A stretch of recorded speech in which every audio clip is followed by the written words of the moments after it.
Salam buat saudaraku yang terkasih dalam Tuhan Yesus Kristus. Kita berjumpa lagi dalam Renungan Harian terbitan Sulu Injil edisi Selasa 20 Mei 2025. Firman Tuhan yang menuntun kita hari ini terambil dari kitab Injil Lukas pasal keempat ayat 16 sampai 30.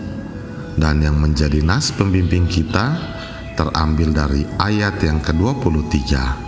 Demikian bunyinya.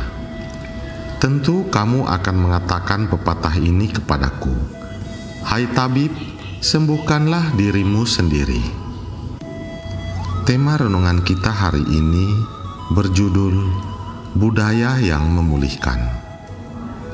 Ada kalimat bijak mengatakan, kita tidak akan sembuh sampai kita sadar dan mengakui bahwa kita sakit. Menyadari sakit adalah hal yang sulit, apalagi mengakuinya. Apalagi jika sakit yang dialami terkait dengan kondisi mental dan spiritual.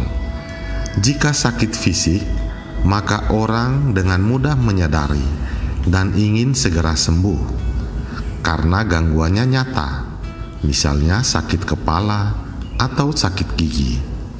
Tetapi jika kesehatan mental yang terganggu, bagaimana kita menyadari gangguannya? Mari belajar dari Yesus ketika berada di Nazaret. Yang pertama, Yesus datang ke kampung halamannya di Nazaret pada hari Sabat, dan ia pergi ke rumah ibadah. Hari itu umat membaca kitab Yesaya.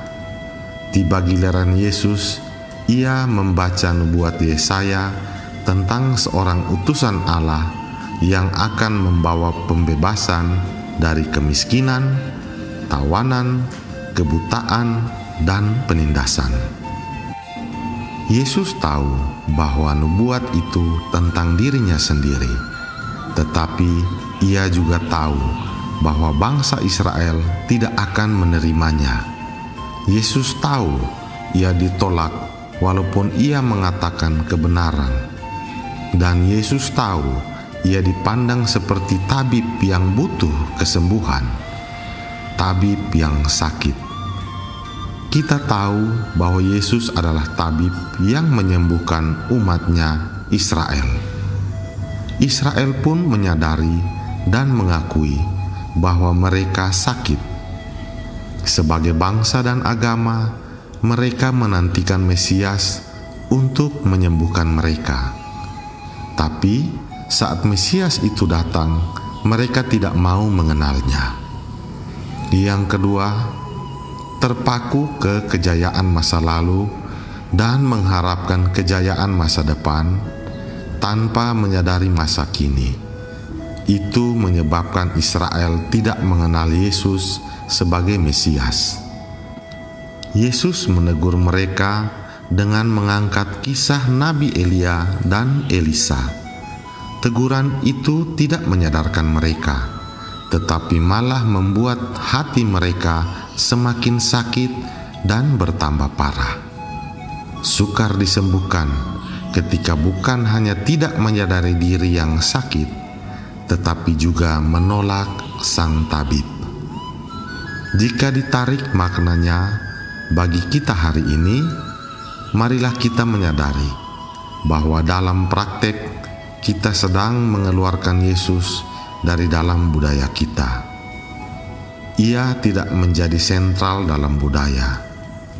Jika Yesus tidak menjadi sentral dalam budaya, maka sebenarnya kita sedang menghidupi budaya yang sakit. Percayalah dengan sungguh-sungguh bahwa Yesus adalah sang tabib.